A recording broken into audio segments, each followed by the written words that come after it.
حاضرین گرامی قدر، محترم ناظرین، سب سے پہلے تو میں آپ سب کا بے حد شکر گزار ہوں۔ آج چھٹی کا دن ہے اور آپ اپنے گھروں سے یہاں تشریف لائے ہیں، اس کے لیے آپ نے ہمت کی ہے، اللہ تعالیٰ آپ کو اس کا بہترین اجر دے۔ میری درخواست یہ ہے کہ میں بھی یہ کام کرتا ہوں، آپ بھی یہ کام کیجئے کہ اپنی نیت کو ہم ایک دفعہ پھر تازہ کر لیتے ہیں، جو ویسے تو اللہ ہی کے لیے ہے، لیکن جب شعور میں آ جاتی ہے تو پھر انسان کی روح تک اس کا اثر جاتا ہے کہ ہم یہاں اپنے رب کی رضا کے لیے آئے ہیں، اس کی عنایات و افضال حاصل کرنے کے لیے آئے ہیں۔ اس کے نام سے ہم رمضان کے حوالے سے اس گفتگو کا آغاز کرتے ہیں۔ اس دنیا میں میرا اور آپ کا مقصد تخلیق قرآن مجید بالکل واضح ہے کہ وہ اللہ تعالیٰ کی بندگی ہے۔ قرآن مجید نے سورہ ذاریات میں اس بات کو بیان کیا ہے، وَمَا خَلَقْتُ الْجِنَّ وَالْإِنسَ إِلَّا لِيَعْبُدُونِ، میں نے جن و انس کو اپنی بندگی ہی کے لیے پیدا کیا۔ یہی ہر نبی، ہر رسول کی دعوت رہی ہے، یہی ان کا پیغام رہا ہے۔ قرآن مجید میں سورہ نحل میں اس بات کو اس طرح بیان کیا گیا ہے کہ وَلَقَدْ بَعَثْنَا فِي كُلِّ أُمَّةٍ رَسُولًا أَنِ اعْبُدُوا اللَّهَ وَاجْتَنِبُوا الطَّاغُوتَ، کہ ہم نے ہر امت میں ایک رسول اس دعوت کے ساتھ بھیجا کہ اللہ ہی کی عبادت کرو۔ اللہ ہی کی عبادت کرنا، اسی کی بندگی کرنا، یہ کیا چیز ہے، اس کو سمجھ لیجیے۔ میں اور آپ اس دنیا میں صاحب اختیار ہیں۔ یہ میز، یہ کرسی، یہ زمین، یہ آسمان، یہ درخت، یہاں کی ہر چیز کوئی اختیار نہیں رکھتی، وہ جس جگہ ہے اس جگہ رہے گی۔ میں اور آپ، ہم انسان وہ لوگ ہیں جنہوں نے اس دنیا کو نہ صرف فتح کیا ہے، اس پر اپنا اقتدار قائم کیا ہے، بلکہ پوری طاقت کے ساتھ ہم اس کے اوپر تصرف کرتے ہیں۔ ہم ہیں جنہوں نے یہ میز بنائی ہے، ہم ہیں جنہوں نے یہ کیمرہ بنائے ہیں، ہم ہیں جنہوں نے یہ صوفے بنائے ہیں۔ تو یہ ہم کا احساس، اختیار کا احساس، اقتدار کا احساس انسان کے اندر ایک نوعیت کی سرکشی پیدا کرتا ہے، اپنی طاقت کا احساس پیدا کرتا ہے، اور یہ احساس ہم میں سے ہر شخص کو کہیں نہ کہیں ضرور ہوتا ہے۔ یہ سب سے بڑھ کر ہمارا خالق جانتا ہے اور ہمارا مالک جانتا ہے، جس نے ہمیں بنایا ہے۔ چنانچہ اس خالق و مالک نے ہم سے یہ مطالبہ کیا ہے، ہمارے سامنے یہ دعوت رکھی ہے، یہ پیغام ہم تک بھیجا ہے، اور ہمیں بتایا ہے کہ تم خدا نہیں ہو۔ ایک شاعر ہیں یگانہ چنگیزی، انہوں نے کہا تھا، ان کا بڑا خوبصورت یہ شعر ہے کہ خودی کا نشہ چڑھا آپ میں رہا نہ گیا، خدا بنے تھے یگانہ خدا بنا نہ گیا۔ تو انسان خدا بننے کی کوشش کرتا ہے، وہ اپنے اختیار کو اپنی مرضی کے مطابق استعمال کرنے کی کوشش کرتا ہے، اور اللہ تعالیٰ کا جو فیصلہ ہے، اس کا حکم یہ ہے کہ وہ انسانوں کو یہ سمجھائے، توجہ دلائے کہ انہیں اپنی زندگی خدا کی مرضی کے مطابق گزارنی ہے۔ یہ ہے وہ دعوت جو ہمیں دی گئی ہے کہ اپنا خدائی اختیار جو ہمیں محسوس ہوتا ہے، اس کو اللہ تعالیٰ کی مرضی کے مطابق ہم سلب کر دیں، اس کے سامنے انکنڈیشنل سرنڈر کر دیں۔ یہی آپ کو پتہ ہے کہ لفظ اسلام کا مفہوم ہے۔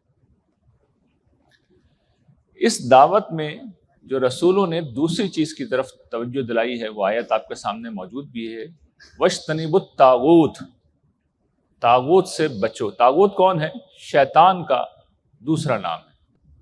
اس شیطان کی زندگی کا جو مشن ہے، اسے قرآن مجید نے بہت تفصیل کے ساتھ بیان کیا ہے۔ میں یہاں پر اس کا اجمالی بیان کر رہا ہوں۔ وہ مشن کیا ہے؟ مشن یہ ہے کہ لوگوں کو خدا کی بندگی سے ہٹانا، خدا کی بندگی سے دور کرنا، یہ ان کا مشن ہے۔ اور اس مشن کو پورا کرنے کے لیے جو کام وہ کرتے ہیں، وہ پہلا کام تو یہ کرتے ہیں کہ لوگوں کو کفر کے اوپر اور شرک کے اوپر وہ آمادہ کرتے ہیں۔ دوسرا کام یہ کرتے ہیں کہ جو لوگ مان لیتے ہیں انہیں خدا کی اطاعت سے وہ دور کرتے ہیں۔ اور تیسرا کام وہ یہ کرتے ہیں کہ جو لوگ اطاعت کے اوپر آمادہ ہو جاتے ہیں تو ان لوگوں کو وہ یہ توجہ دلاتے ہیں، سمجھاتے ہیں، سجاتے ہیں، وسوسہ انگیزی کرتے ہیں کہ جو خدا نے احکام دیے ہیں وہ کافی نہیں ہیں، بلکہ کچھ دوسری چیزیں ہیں جو اصل دین ہیں، ان کو تم اختیار کرو، اور جو اصل کام ہیں اگر وہ کر بھی رہے ہوتے ہیں تو پھر ان کی اسپرٹ جو ہے ان سے انہیں دور کر دیتے ہیں۔ یہ تین پہلوؤں سے شیاطین اپنا کام کرتے ہیں، اور اس کے نتیجے میں انسان خدا سے دور ہوتے چلے جاتے ہیں۔ اور یہ کامیابی اتنی زیادہ ہے، اتنی غیر معمولی ہے کہ آپ اندازہ کیجئے کہ قرآن مجید نے اس بات کو بیان کیا ہے کہ جس وقت شیطان نے اللہ تعالیٰ کے حضور یہ بات بیان کی تھی تو وہاں پر اس نے یہ کہا تھا کہ میں اس راستے پہ بیٹھا ہوا ہوں اور آگے سے، پیچھے سے، دائیں سے، بائیں سے ان پہ حملہ کروں گا، اور تو ان کی اکثریت کو شکر گزار نہیں پائے گا، وَلَا تَجِدُ أَكْثَرَهُمْ شَاكِرِينَ۔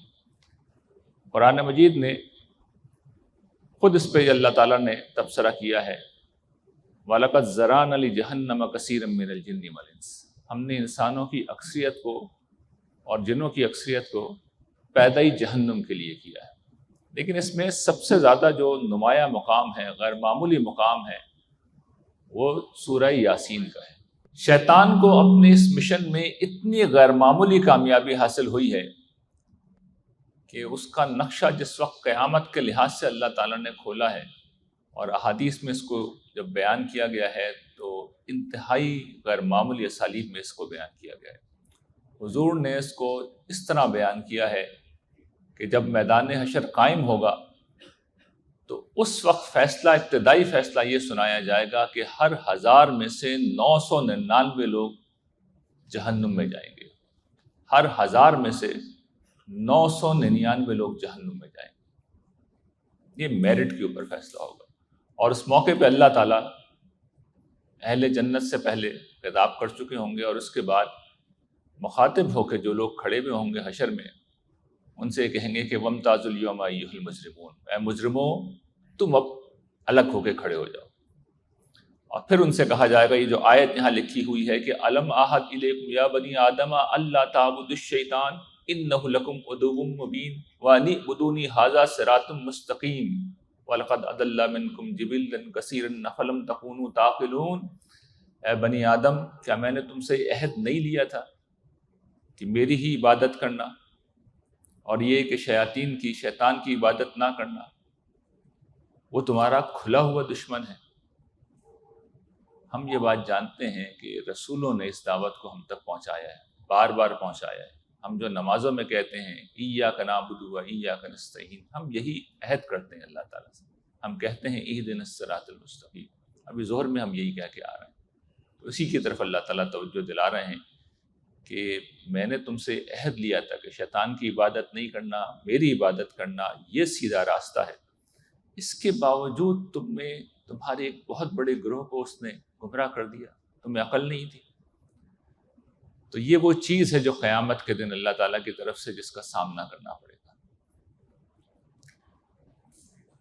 یہ بات اگر واضح ہے کہ عبادت کتنی غیر معمولی چیز ہے اور میری اور آپ کی زندگی کا مقصد ہے، تو بس اس میں ایک کنفیوژن دور کر لیں جو عام طور پر لوگوں کے ذہنوں میں بہت زیادہ ہوتی ہے، اس کو میں آپ کے سامنے رکھنا چاہ رہا ہوں، اور وہ یہ کہ یہ جو عبادت ہے، ہمارے یہاں جو تصور ہے نماز، روزہ، حج، زکوٰۃ، یہ اصل میں عبادات کا ایک قانون ہے۔ قرآن مجید جب عبادت کے لفظ کو استعمال کرتا ہے، عربی بھی جن آیتوں میں استعمال کیا گیا، میں نے اسی لیے ایک آیت کو آپ کے سامنے رکھ لیا جو سب سے آخر میں آئی تھی، وہاں پر یہ عبادات کے مفہوم میں نہیں ہے۔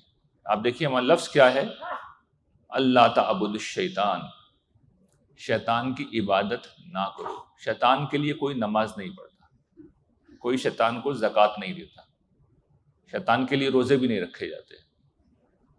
اصل میں کیا ہوتا ہے، اس کی اطاعت ہوتی ہے، اس کی پیروی ہوتی ہے۔ تو یہ اطاعت ہے، یہ پیروی ہے جو اصل میں عبادت کے پورے مفہوم میں شامل ہے، گرچہ اس کے اندر عبادات بھی شامل ہیں، اس میں نماز، روزہ، حج، زکوٰۃ، یہ سب کچھ شامل ہے۔ دونوں میں اگر مزید تفصیل سے فرق سمجھنا ہے تو اس کو بھی سمجھ لیجئے کہ ہماری زندگی میں جو کام ہم روزمرہ طور پہ کر رہے ہوتے ہیں، یہ کام اللہ تعالیٰ دیکھتے ہیں، جانتے ہیں، سمجھتے ہیں، اور انہیں پتہ ہے کہ ہم حدود کی پامالی کر دیتے ہیں۔ ان سارے معاملات میں ہم حدود کی پامالی کرتے ہیں، تو وہ کچھ حدود متعین کر دیتے ہیں۔ اللہ تعالیٰ کو پتہ ہے کہ ہم مرتے ہیں، وراثت تقسیم ہوتی ہے، انہیں پتہ ہے کہ ہم شادیاں کرتے ہیں، انہیں پتہ ہے کہ مرد عورت ملتے ہیں، ان سارے مواقع کے اوپر حدود کی خلاف ورزی ہوتی ہے، تو انہوں نے کچھ قوانین دے دی، کچھ حدود دے دی۔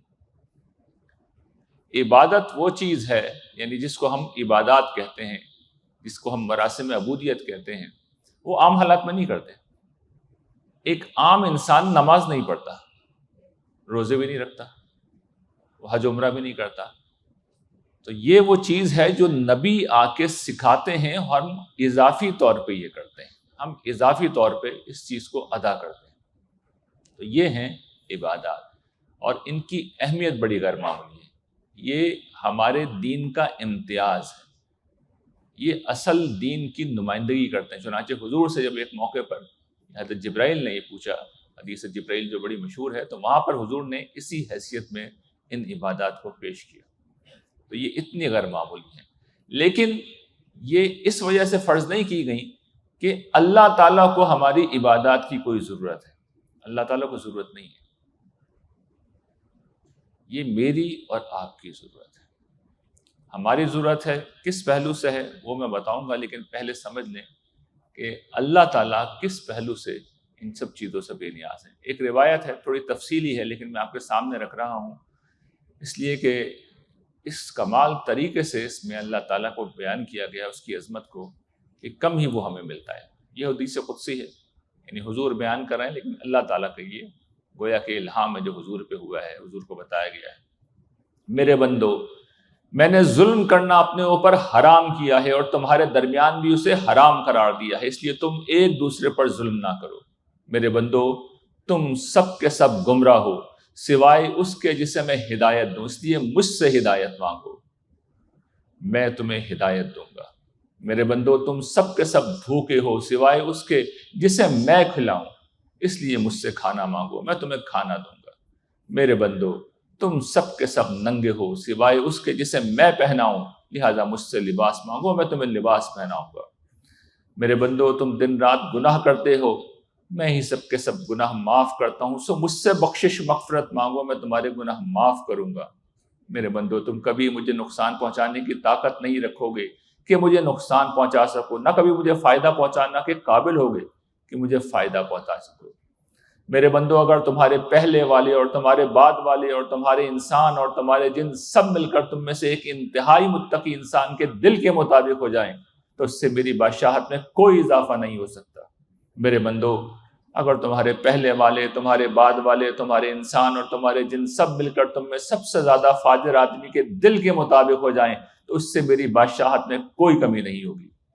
میرے بندو، اگر تمہارے پہلے اور تمہارے پچھلے اور تمہارے انسان اور تمہارے جن سب مل کر ایک کھلے میدان میں کھڑے ہو جائیں اور مجھ سے مانگے اور میں ہر ایک کو اس کی مانگی ہوئی چیز ادا کر دوں، تو اس سے جو کچھ میرے پاس ہے اس میں اتنا بھی کم نہیں ہوگا جو اس سوئی سے کم ہوگا جو سمندر میں ڈالی اور نکالی جائے گی۔ یہ ہمارا پروردگار، اس کی طاقت، اس کی عظمت ہے، اسے میری اور آپ کی عبادت کی، پرستش کی، بندگی کی کوئی ضرورت نہیں۔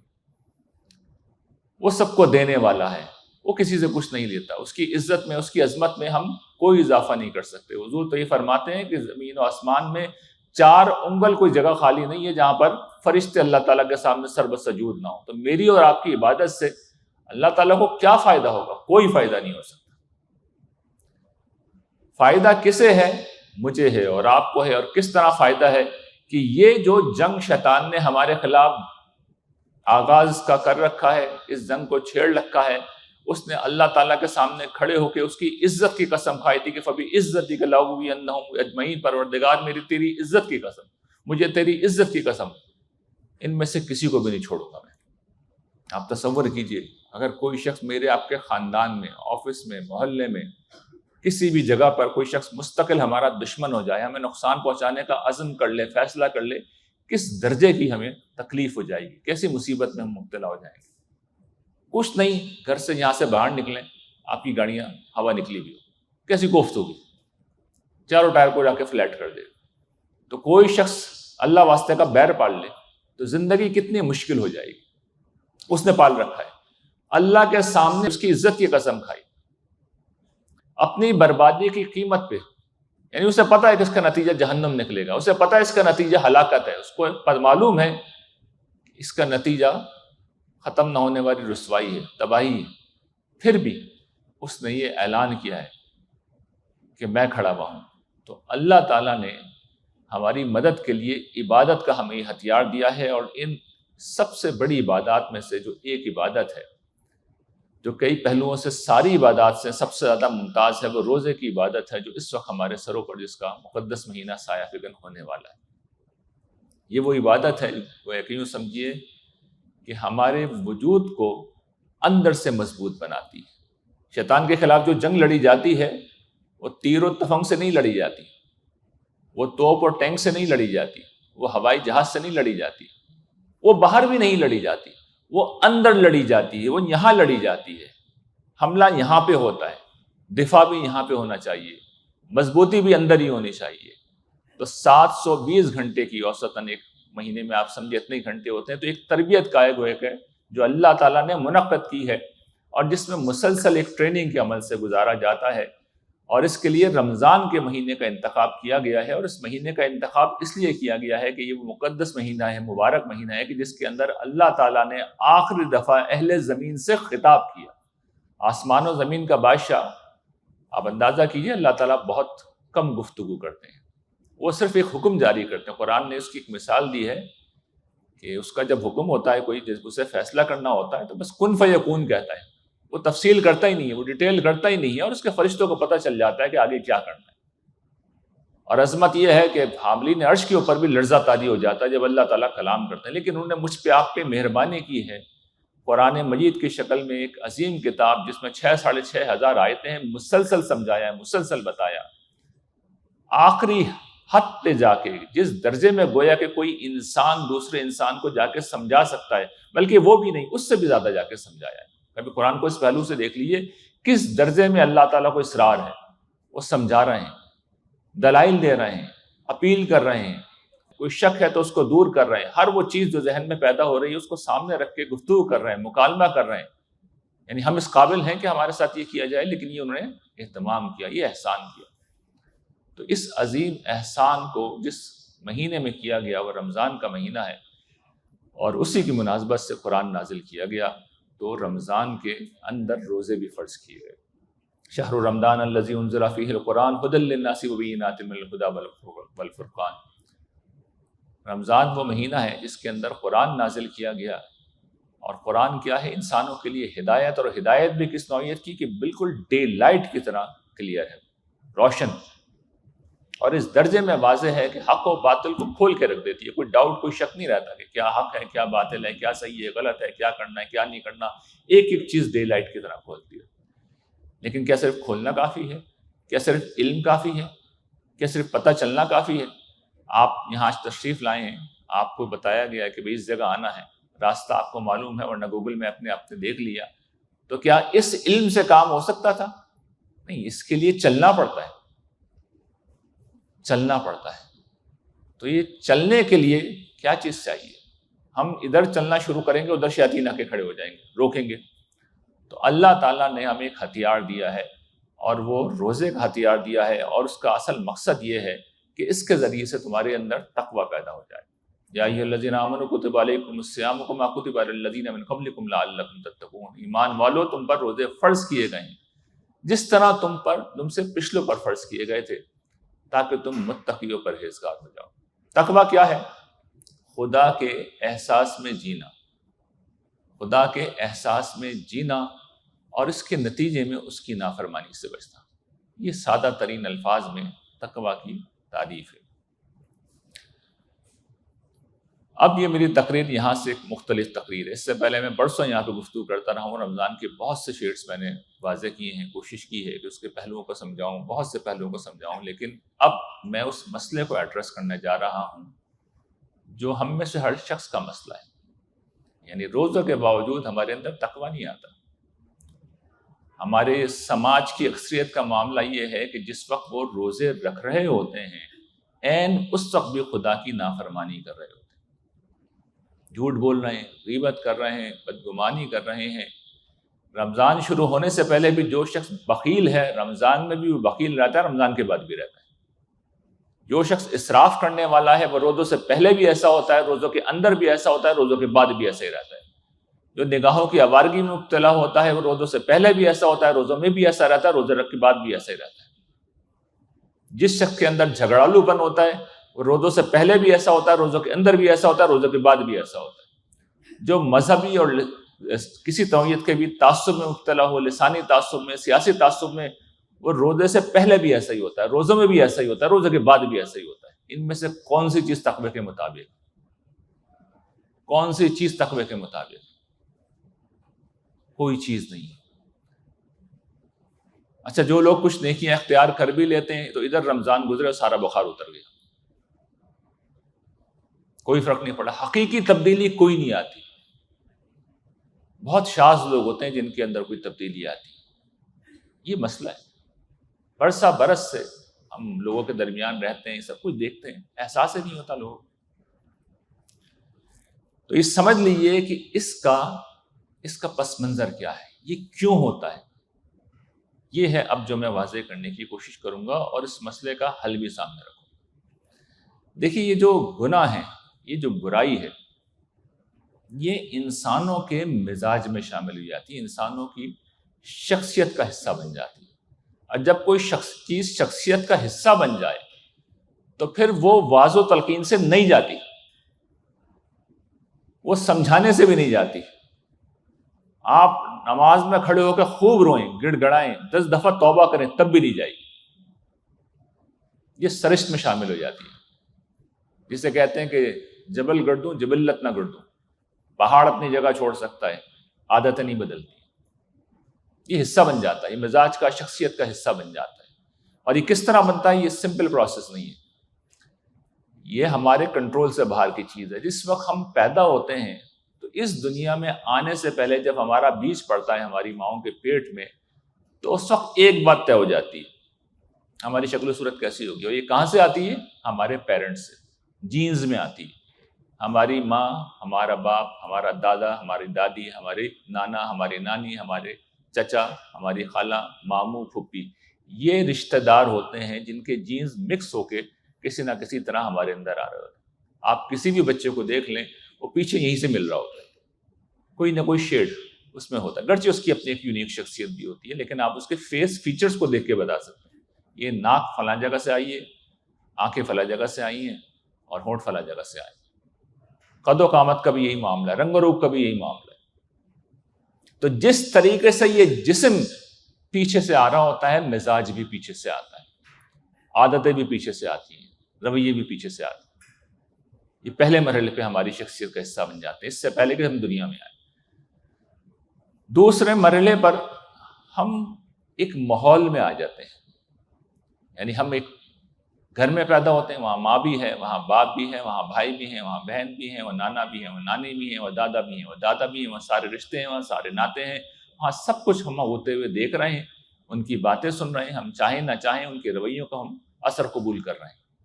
اسکول جاتے ہیں، وہاں پہ بھی یہی ہو جاتا ہے، یعنی ابھی کوئی واعظ نہیں کر رہا، کوئی تقریر نہیں کر رہا، کوئی کچھ نہیں سمجھا رہا، بلکہ as a matter of fact جس وقت ہم اپنی ماؤں کے پیٹ میں ہوتے ہیں اسی وقت سے ہمارے کان سننا شروع کر دیتے ہیں، اس کا اثر قبول کرنا شروع کر دیتے ہیں۔ ہماری ماؤں پہ جو کیفیت گزرتی ہے، جو جذباتی کیفیت ان کے اوپر گزرتی ہے، اس کا اثر بچے پہ مسلسل پڑ رہا ہوتا ہے، اس کا مزاج بن رہا ہوتا ہے۔ اور پھر تیسری چیز، باقاعدہ تربیت کرتے ہیں والدین، اس میں اچھی باتیں بھی بتاتے ہیں، نیگیٹو چیزیں بھی بتاتے ہیں، دنیا پرست بھی بتاتے ہیں، دیندار بھی بناتے ہیں، اچھے اخلاق بھی سکھاتے ہیں، بری باتیں بھی سکھاتے ہیں۔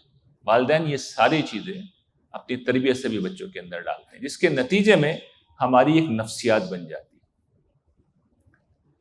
یہ نفسیات صرف نفسیات نہیں رہتی، نیورولوجسٹ یہ بتاتے ہیں، ماہرین دماغ یہ بتاتے ہیں کہ یہ ہماری بایولوجی بھی بن جاتی ہے، جسے ہم نیورل پاتھس کہتے ہیں۔ یعنی ہمارا دماغ، نیورونز جو دماغ کے سیل ہوتے ہیں، 86 ارب سے لے کر 100 ارب تک ہمارے دماغ کے اندر سیلز موجود ہیں، جنہیں نیورون کہتے ہیں۔ تو جو چیزیں بار بار ہو رہی ہوتی ہیں، مستقل ہو رہی ہوتی ہیں، اس کے لیے نیورل پاتھ بن جاتے ہیں، جس کے لیے ہماری زبان میں سادہ لفظ کیا ہے؟ وائرنگ ہو جاتی ہے۔ اس وائرنگ کے مطابق پھر اب ہم ایکشن ری ایکشن کرتے ہیں۔ ہمارے ساتھ خارج میں کسی نے کوئی سخت معاملہ کیا تو ہم بہت زیادہ سوچتے نہیں ہیں، انسٹنٹلی ری ایکٹ کرتے ہیں۔ بالکل ایسے ہی جیسے اس کو اگر آسان انداز میں سمجھنا ہے تو گاڑی چلاتے ہوئے سامنے کوئی آ گیا تو ہم اس سے پہلے کہ سوچیں ہم بریک لگا دیتے ہیں۔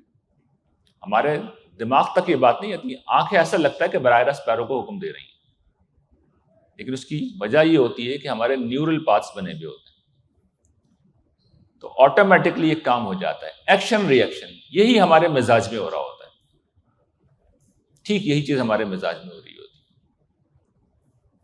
اب اس میں اگلی بات یہ ہے جو بہت خوشی کی بات ہے، پازیٹیو بات ہے، یہ بھی ماہرین بتاتے ہیں، سائنس کے ماہرین بتاتے ہیں کہ یہ مزاج بدلا جا سکتا ہے۔ اس کی وجہ یہ ہے کہ انسان کا جو دماغ ہے اس کے بارے میں ایک تصور یہ دیا گیا ہے کہ یہ نیورو پلاسٹیسٹی ہے، یعنی یہ پتھر نہیں ہے، یہ پلاسٹک کی طرح لچکدار ہے، آپ اس کو کھینچ کے دوسرا شیپ دے سکتے ہیں۔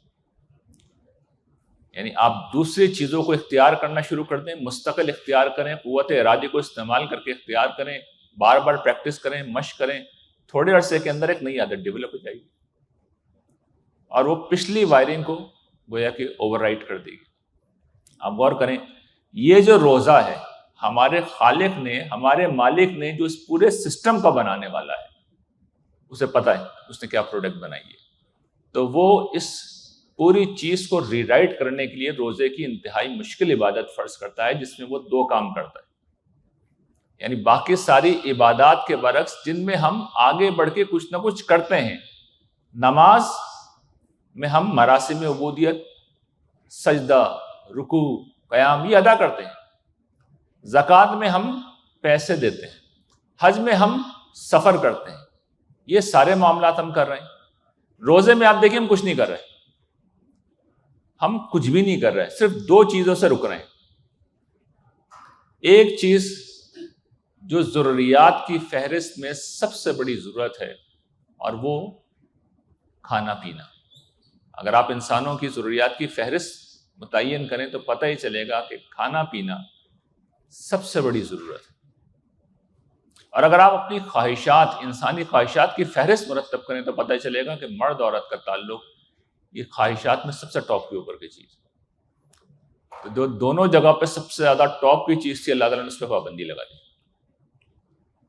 اور یہاں سے اب ہمیں وہ میسج دے رہے ہیں کہ جب تم یہ کام کر سکتے ہو جو سب سے بڑی خواہش اور سب سے بڑی ضرورت ہے، جب اس کو تم اوور کم کر سکتے ہو، اس پہ قابو پا سکتے ہو، تو باقی جو کچھ میں کہہ رہا ہوں اس سے ہلکا ہی ہوتا ہے، اس سے کم ہی ہوتا ہے۔ تمہارے اندر یہ طاقت ہے، تمہارے اندر یہ قوت ہے، تم کر سکتے ہو۔ یہ ہے وہ پیغام جو ہمیں دیا جا رہا ہے۔ پرابلم کہاں ہو رہا ہے، اس کو سمجھیے۔ پرابلم اس پروسیس کو نہ سمجھنے کے نتیجے میں ہو رہا ہے۔ تو اب مجھے ڈیٹیل میں جا کے اس پروسیس کو آپ کو سمجھانا ہوگا۔ دیکھیے، روزہ انسانی مزاج اور عادت کو کس طرح بدلتا ہے، اس کو ذرا ڈیٹیل میں ہمیں سمجھنا ہوگا۔ اس کے لیے یہ سوچئے، یہ دیکھیے، تصور کیجئے کہ عام حالات میں جیسے کہ اس وقت ہم جہاں موجود ہیں تو ہم مثال کے طور پر پیاس کے معاملے میں کیا کرتے ہیں۔ جس وقت مجھے اور آپ کو پیاس لگتی ہے اس لمحے میں ہم کوئی بہت زیادہ شعوری فیصلہ نہیں کرتے، ادھر پیاس لگی، ادھر ہم نے اگر پانی پاس میں رکھا ہوا ہے، گلاس پاس میں ہے تو گلاس اٹھایا، پانی پی لیا۔ یہ ہم نے کیا کیا، فوراً ایکشن اور ری ایکشن ہوا۔ پانی پاس میں نہیں ہے، ہم اٹھ کے گئے، ہم نے پی لیا، سوچ نہیں رہے، ہم بالکل نہیں سوچ رہے۔ کوئی ملازم ہے، ہم نے اس کو آواز دے دی، وہ پانی لے آیا۔ ایکشن ہوا، ری ایکشن ہوا۔ ایکشن کیا ہے، ایک محرک، ایک ارج پیدا ہوا۔ اب سوال یہ ہے کہ کیا روزوں میں پیاس لگنا بند ہو جاتی ہے؟ کیا ایسا ہوتا ہے؟ پیاس اسٹل لگ رہی ہوتی ہے۔ روزوں میں بھی پیاس لگ رہی ہوتی ہے، بلکہ زیادہ لگ رہی ہوتی ہے، خاص طور پہ جو گرمی کے روزے ہوتے ہیں اس میں بہت پیاس لگتی ہے۔ وہاں پر ایک دوسری چیز ہوتی ہے کہ جس وقت عرض پیدا ہوئی، ٹریگر پیدا ہوا، محرک سامنے آیا، تو اس سے پہلے کہ ہم پانی پینے جائیں ایک ایمانی شعور آتا ہے اور یہ بتاتا ہے کہ رک جاؤ، اس وقت روزہ ہے، پانی نہیں ملے گا، پانی نہیں پی سکتے۔ تو یہ شعور ہمیں روک دیتا ہے، اور ہم اس کے بعد ایکشن کیا ہوتا ہے، عمل کیا ہوتا ہے کہ ہم صبر کرتے ہیں، ہم افطار کا انتظار کرتے ہیں۔ ہم سوچتے ہیں کہ ابھی کیا وقت ہوا ہے، 2 بجے، 3 بجے، 4 بجے، ابھی وقت ہے۔ یہ سمپل سا ایک پروسیس ہے جو ہم میں سے ہر شخص کر رہا ہوتا ہے، لیکن ہم اس کا تجزیہ نہیں کرتے۔ میں نے اس کا ان ڈیٹیل تجزیہ کر کے آپ کو بتا دیا ہے۔ اب ہم سے غلطی کیا ہو رہی ہے، اس کو سمجھ لیجیے۔ ہم سے ایک بنیادی غلطی ہو رہی ہے، اور وہ یہ ہو رہی ہے کہ روزے کو ہم نے صرف قانون تک محدود کر رکھا ہے۔ روزے کا قانون یہ ہے کہ طلوع فجر سے لے کر غروب آفتاب تک نہ کھانا ہے، نہ پانی پینا ہے، نہ ازواجی تعلقات قائم کرنے ہیں۔ اس قانون کی سب پابندی کرتے ہیں، کتنی بھی گرمی ہو، کیسی بھی عرض ہو، ہم خواہش کے پیچھے نہیں جاتے، نہ ضرورت کے پیچھے جاتے، رکے رہتے ہیں۔ ہم سخت ترین حالات میں ہوں، کوئی جسٹیفیکیشن نہیں دیتے، کوئی اپنے آپ کو الاؤنس نہیں دیتے۔ میں نے دیکھا ہے کہ کمزور سے کمزور ایمان کے مسلمان بھی جب روزہ رکھ لیتے ہیں تو پھر اس کے بعد جب تک جان پہ نہیں بناتی روزہ نہیں توڑتے، نڈھال ہو کے پڑ جائیں گے، زبان بالکل گلا خوش ہو جائے گا، روزہ نہیں توڑتے۔ حالانکہ موقع ہوتا ہے، ایسا نہیں کہ موقع نہیں ہوتا، تنہائی ہوتی ہے، واش روم میں چلے جائیں اور دروازہ بند کر کے پی لیں، کوئی نہیں دیکھے گا۔ آج تک کوئی مسلمان یہ کام نہیں کرتا، کبھی نہیں کرتے۔ تو اس درجے میں قانون کی پابندی کرتے ہیں۔ مقصد کبھی زیر بحث نہیں آتا، کسی نے احساس ہی نہیں دلایا، کبھی بتایا ہی نہیں، اس کی اہمیت کا اندازہ ہے۔ مقصد کیا ہے، ہم نے پیچھے پڑھا ہے لعلکم تتقون۔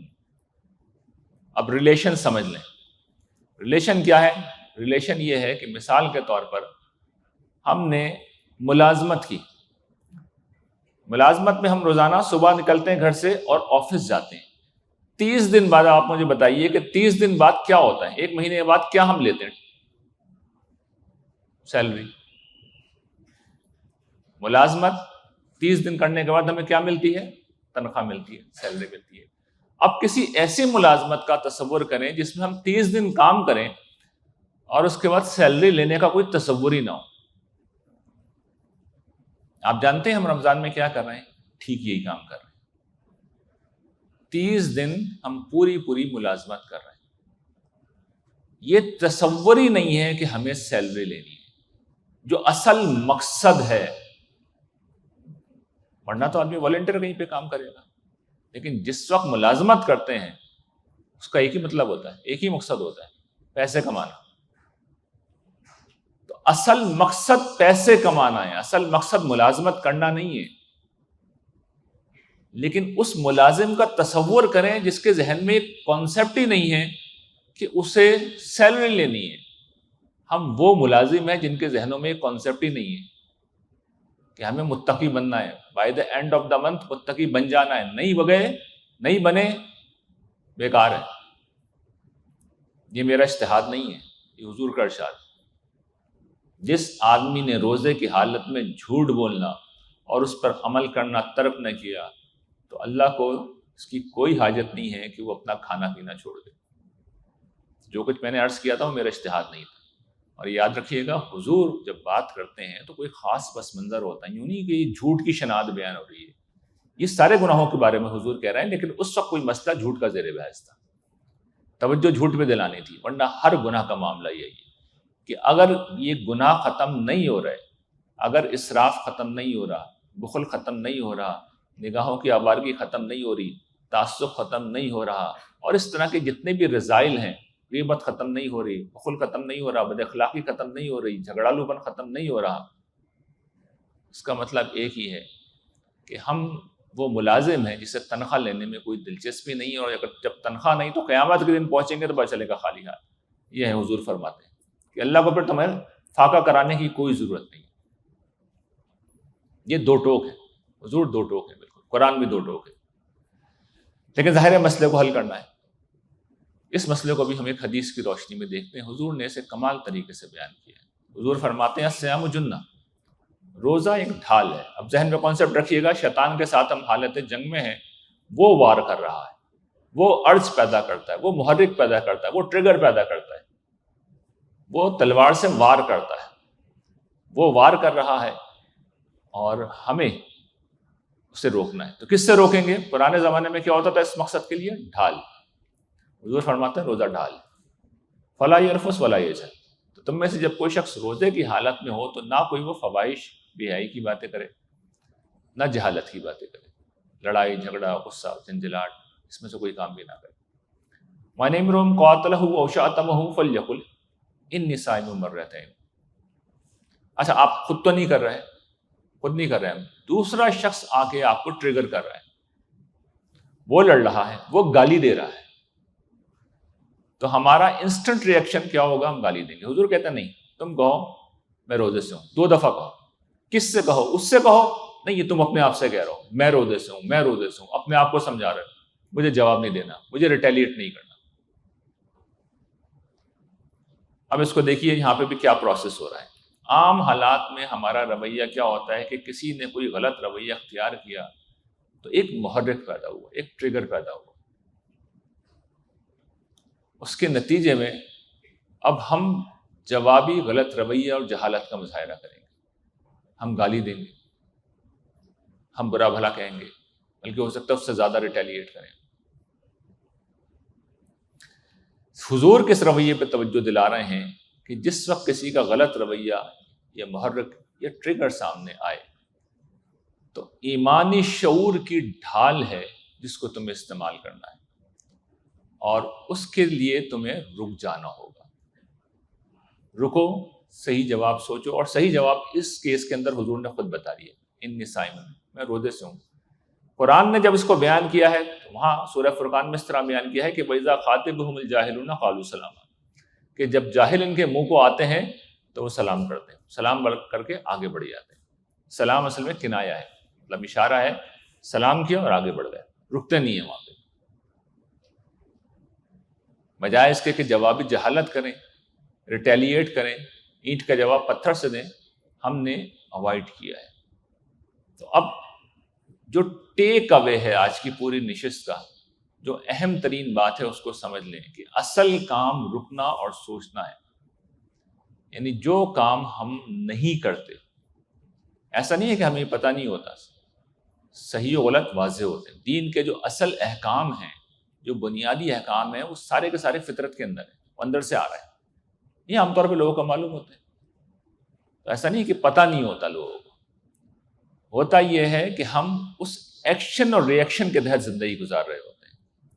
تو جب بھی کوئی چیز سامنے ہو تو ہمیں مثال کے طور پر کسی نے غصہ دلایا ہے، تو بجائے اس کے کہ ہم ریٹیلیٹ کریں، ہم خاموش ہو جائیں، رک جائیں اور سوچیں۔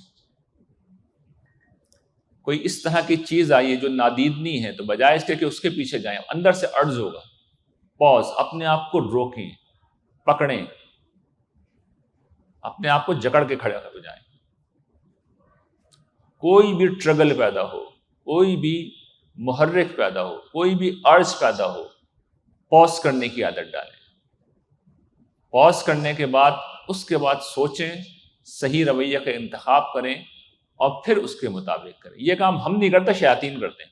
اب میں آپ کو سمجھاتا ہوں شیاطین کیسے یہ کام کرتے ہیں۔ جس وقت ہمارے اندر کوئی نیکی کا محرک پیدا ہوتا ہے، اس کی سادہ ترین مثال یہ ہے کہ جو لوگ خاص طور پر فجر کی نماز کا آغاز کرتے ہیں تو وہ اکثر ایک کام کرتے ہیں، وہ الارم لگا کے سوتے ہیں۔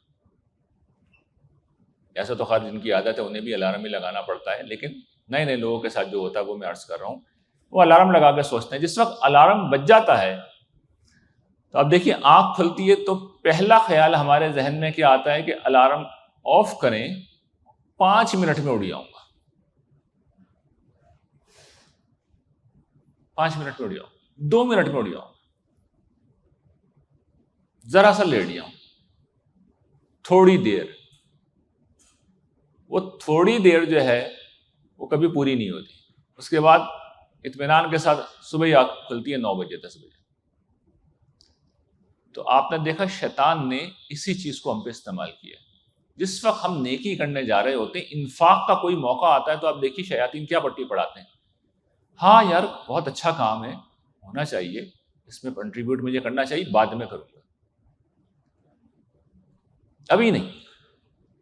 سوچتے ہیں، اب یہاں سوچنے لگتے ہیں، دیکھتے ہیں، انسٹنٹ فیصلہ یہاں نہیں کر رہے. تو شیاطین کیا کر رہے ہیں؟ وہ نیکیوں کے موقع پہ ہمیں، آپ غور کیجئے، پوز کرا رہے ہیں. تو ان کا وار انہی پہ لڑتے ہیں. نیکی کے موقع پہ فوری طور پہ آپ نے کیا کرنا ہے؟ سستی کو کک آؤٹ کرنا ہے اور ان ایکشن آ جانا ہے. اور برائی کی کال ہو، اس کا محرک ہو تو پوز کر دینا ہے. یہ ہے جو کرنے کا کام ہے. آپ آج کی نشست میں سب کچھ بھول جائیں، یہ بات مت بھولیے گا. پوز کرنا سیکھیں زندگی کے اندر، پوز کرنا، گناہ کے ہر موقع پر پوز کرنا سیکھیں. اور نیکی کا محرک جیسے ہی پیدا ہو تو اگلی سوچ کو نہ آنے دیں، انسٹنٹلی فیصلہ کریں اینڈ جسٹ ڈو اٹ. یہ وہ چیز ہے جو آپ کو ہزاروں لیکچرز میں نہیں ملے گی. لاکھوں موٹیویشنل لیکچر آپ سن لیں، فضائل سن لیں، کوئی فرق نہیں پڑے گا. میں نے عرض کیا تھا نا کہ لوگ روزے سے پہلے بخیل ہوتے ہیں، روزوں کے اندر رہتے ہیں، روزوں کے بعد بھی رہتے ہیں. روزوں سے پہلے بخل کرنے کے علاوہ اسراف کرتے ہیں، روزوں کے اندر کرتے ہیں، روزوں کے بعد کرتے ہیں. روزوں سے پہلے جھگڑالو ہوتے ہیں، روزوں کے اندر جھگڑالو رہتے ہیں، روزوں کے بعد جھگڑالو ہو جاتے ہیں. کوئی تبدیلی نہیں آتی.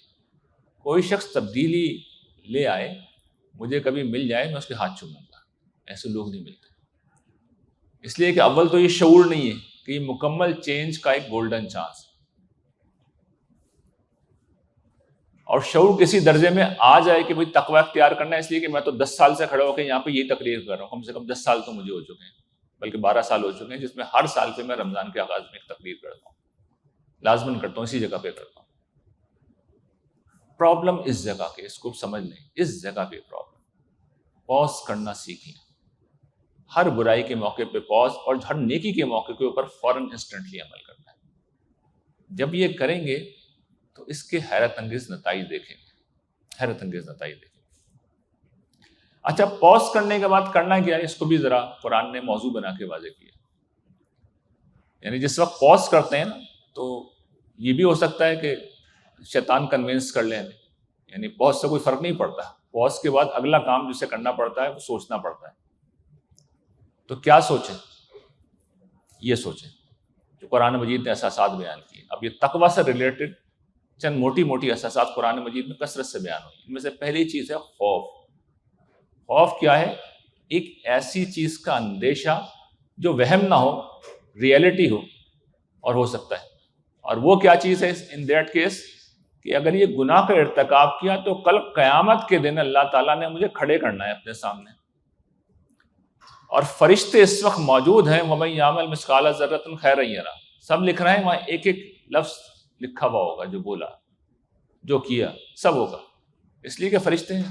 مَا يَلْفِظُ مِنْ قَوْلٍ إِلَّا لَدَيْهِ رَقِيبٌ عَتِيدٌ، ایک لفظ زبان سے نہیں نکلتا مگر ایک مستعد نگران ہے جو لکھ لیتا ہے.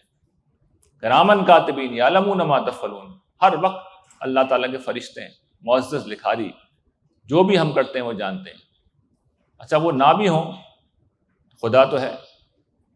یعلم خائنۃ الاعین وما تخفی الصدور، دلوں کی خیانتیں جانتا ہے، نگاہوں کی آوارگی کو جانتا ہے، جو سینے میں چھپا ہوا ہے سب سے واقف ہے. قیامت کے دن کیا ہوگا؟ حصل ما فی الصدور، جو کچھ سینوں میں اس کو بھی نکال کے باہر لے آئے گا. اس درجے کی سپریم نگرانی میں ہے. نگرانی میں نہیں ہے، اکاؤنٹیبلٹی بھی ہونی ہے. ایسے کھڑا کر دیں گے اللہ تعالیٰ بھرے مجمع کے اندر، ایک ایک شخص کو بلائیں گے، آ جاؤ. فرشتے، 2 فرشتے لے کے آئیں گے، ایک کے ہاتھ میں نامہ مال ہوگا، دوسرا لے کے آ رہا ہوگا. بولیں گے پڑھ کے سناؤ.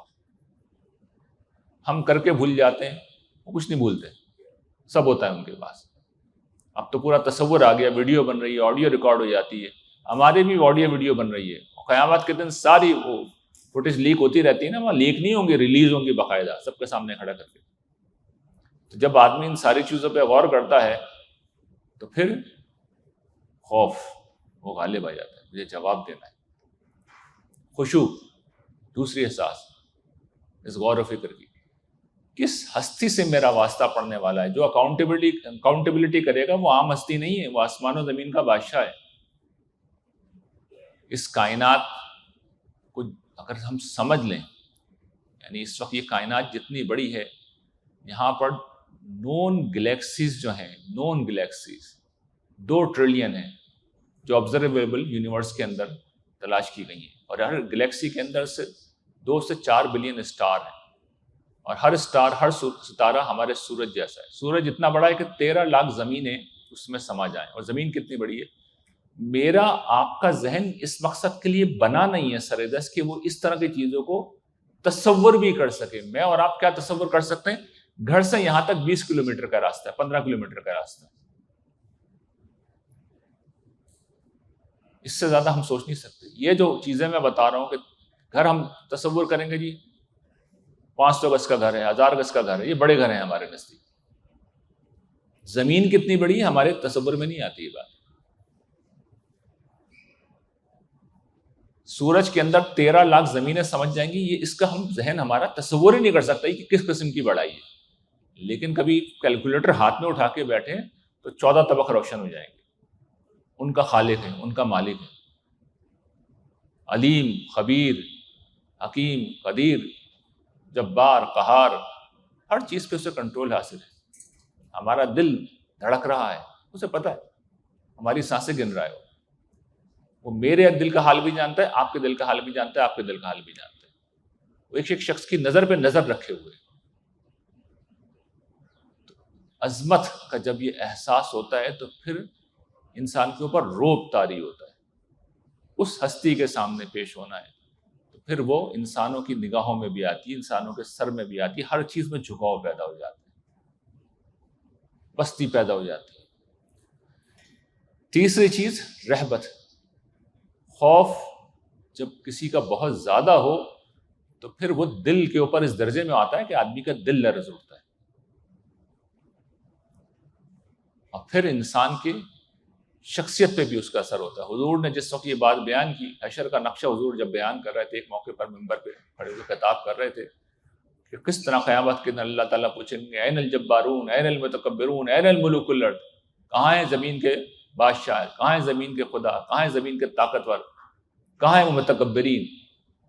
اصل بادشاہ تو میں ہوں، اصل طاقتور تو میں ہوں، اصل حکمران تو میں ہوں۔ حضور جب یہ فرما رہے تھے، حضور پر ایسا لرزہ طاری ہوا کہ صحابہ کہتے ہیں کہ ممبر ہی وہ لرزنے لگا۔ یہ ہوتی ہے رہبت، اس خدا کی عظمت، اس کی جلالت، اس کی علو شان۔ یہ کہانیاں نہیں، اس کے سامنے پیش ہونا ہے۔ یہ بہت جلد موت آ رہی ہے، اس زمین نے میرے آپ جیسے بہت لوگ دیکھ رکھے ہیں، ہماری جیسی ہزاروں نسلیں دیکھ رکھی ہیں۔ وہ کسی شاعر نے کہا تو کسی اور پس منظر میں تھا نا کہ تم سے پہلے بھی جو ایک شخص یہاں تخت نشی تھا، اس کو بھی اپنے خدا ہونے کا اتنا ہی یقین تھا۔ تو وہ جو ماضی کے خدا ہوتے ہیں وہ زمین کے اندر ہیں، اور اس زمانے کے خدا اپنے آپ کو خدا سمجھتے ہیں۔ سب زمین کے اندر جانے والے ہیں، اور پھر زمین سے نکالے جائیں گے، خدا کے سامنے پیش کیے جائیں گے۔ اور آخری چیز اخبات۔ اخبات یہ ہے کہ آپ اب دوسروں سے بے نیاز ہو چکے ہیں، اور جو ہستی آپ کے سامنے ہے، جسے کہتے ہیں نا اپنے محاورے تن کہتے ہیں کہ لیٹ گیا یہ شخص، بالکل بچھ گیا کسی کے سامنے، سرنڈر کر دیا، آخری درجے کا سرنڈر ہے، سر تسلیم خم ہے، اپنے آپ کو آخری درجے میں لے گئے کسی کے سامنے، دوسروں سے بے نیاز ہو گئے۔ دوسروں نے جو کہا، جو کیا، کسی نے محرک پیدا کیا، کسی نے ٹریگر پیدا کیا، کسی نے خواہش پیدا کی، کسی نے غصہ دلایا، کسی نے جھگڑے پہ آمادہ کیا، سب کو مارو گولی۔ رب کیا کہہ رہا ہے؟ میں اس کے سامنے بچھا ہوا ہوں، وہ بچھے رہنا ہے۔ تو جب یہ پاز اینڈ یہ ریفلیکٹ ہوگا، یہ غور و فکر ہوگا، اس کے نتیجے میں درست عمل وجود میں آئے گا، تو پھر تقویٰ حاصل ہوگا، اور اس تقویٰ کے چند نتائج ہیں جو آخر میں اب آپ کے سامنے میں رکھ رہا ہوں۔ پہلا نتیجہ جو حضور نے بیان کیا ہے کہ من صام رمضان ایمان و احتساب غفر له ما تقدم من ذنبه، اس نے ایمان و احتساب کے ساتھ روزہ رکھا، اس کے پچھلے سارے گناہ معاف۔ غور کیجئے حضور کے الفاظ کیا ہیں، وہی بات جو ابھی میں نے بیان کی تھی۔ ایمان کیا ہے؟ وہی ایمانی شعور جس کا میں نے ذکر کیا ہے۔ احتساب کیا ہے؟ وہی ریفلیکشن، وہی پروسیس جس کو میں بیان کر رہا ہوں۔ اس کا مطلب یہ نہیں کہ روزہ رکھتے ہوئے آدمی صرف روزے کے بارے میں سوچ رہا ہو کہ بھئی مجھے پانی نہیں پینا، نہیں، سارے گناہوں کے بارے میں اس کا رویہ یہی ہو، ایمانی شعور آ رہا ہو اور احتساب پہ آمادہ کر رہا ہو، اور اس کے نتیجے میں انسان گناہوں سے رک رہا ہو، اس کے لیے سارے گناہ معاف، جو پچھلے گناہ تھے سب معاف۔ دوسرا نتیجہ، اور یہ تقوی کا نتیجہ ہے، وہ تو خاص طور پر رمضان کے روزوں کا تھا، کیونکہ وہاں پہ بھی اصل میں تقوی حاصل ہو رہا ہے، لیکن یہاں تقوی کے لفظ کو بیان کیا گیا ایمان و احتساب سے۔ عمومی جو نتیجہ ہے اللہ تعالیٰ بیان کرتے ہیں، یا ایھا الذین آمنوا اتقوا اللہ وقولوا قولا سدیدا یصلح لکم اعمالکم ویغفر لکم ذنوبکم، یعنی مغفرت کی گارنٹی اللہ تعالیٰ نے دی ہے، جو حضور بھی دے چکے ہیں۔ لیکن اس سے پہلے ایک اہم بات یہ کہہ رہے ہیں، اللہ سے ڈرو گے یصلح لکم اعمالکم، تمہارے معاملات ٹھیک کر دوں گا۔ ہم چاہتے ہیں نا کہ ہمارے جو معاملات بھی پھنسے میں الجھے میں، چیزیں ٹھیک نہیں ہیں، پیسے کا مسئلہ ہے، گھر کا مسئلہ ہے، رہائش کا مسئلہ ہے، معاش کا مسئلہ ہے، بچوں کا مسئلہ ہے، بیٹیوں کی شادی کا مسئلہ ہے، یہ دنیا کی بات کر رہے ہیں، وہ آخرت کی بات نہیں کر رہے۔ آخرت تو سینکڑوں دفعہ قرآن نے دہرا دیا ہے کہ جنت ہے اس کا بدلہ، یہ دنیا کی بات ہو رہی ہے۔ ایک اور چیز سورہ طلاق، وَمَن يَتَّقِ اللَّهَ يَجْعَل لَّهُ مَخْرَجًا وَيَرْزُقْهُ مِنْ حَيْثُ لَا يَحْتَسِبُ، جو اللہ سے ڈرے گا اللہ تعالیٰ اس کے لیے مشکلات سے نکلنے کا کوئی نہ کوئی راستہ نکال دے گا، اور اسے وہاں سے رزق دے گا جہاں سے اس کا گمان بھی نہیں ہے۔ یہ بھی آخرت کی بات نہیں کر رہے، وہ آخرت کی بات نہیں ہو رہی، یہ دنیا کی بات ہو رہی ہے۔ لیکن کس کے لیے ہو رہی ہے؟ متقی کے لیے۔ وہ پوری بات جو ابھی میں نے سمجھائی ہے کہ رمضان سے پہلے میں کچھ بھی ہوں، رمضان کے اندر مجھے چینج ہونا ہے، اور رمضان کے بعد بدل جانا ہے۔ پروسیس پورا بتا دیا، پوز کرنا ہے اور غور کرنا ہے خدا کی اس ہستی کے اوپر۔ اس کے بعد شیاطین مسلط نہیں ہو سکتے، کوئی دوسرا شخص ہمیں بہکا نہیں سکتا۔ ہاں یہ ہو سکتا ہے کہ وقتی طور پہ قدم ڈگمگا جائیں گے، شروع میں پریکٹس ہم جب شروع کریں گے تو غلطیاں ہوں گی، کوئی مسئلہ نہیں ہے، اس کے لیے ایک اور دروازہ ہے، اس پہ ہم اگلی دفعہ انشاءاللہ کبھی بات کریں گے۔ وہ توبہ کا دروازہ ہے، اس پہ تفصیل سے بات کریں گے۔ وہ دروازہ اللہ نے کھلا رکھا ہے، لیکن جب بار بار ہم یہ عادت ڈالیں گے تو پھر نئے نیورل پاتھس وجود میں آئیں گے، اور وہاں ایک ہی چیز طے ہوگی کہ خدا کا حکم آ گیا ہے، نیکی کی طرف جانا ہے تو ہر طرح کی سستی چھوڑ دینی ہے، اور اگر کوئی گناہ ہے تو اس گناہ سے رک جانا ہے۔ اور آخری چیز جو میں ہمیشہ بیان کرتا ہوں کہ ہم ایک دن کے لیے اس دنیا میں آئے ہیں، اور اس دن ہم نے روزہ رکھ لیا ہے، تو اس احساس کے ساتھ جب زندہ رہیں گے تو پھر ہم میں تقویٰ پیدا ہوگا۔ وآخر دعوانا الحمدللہ رب العالمین۔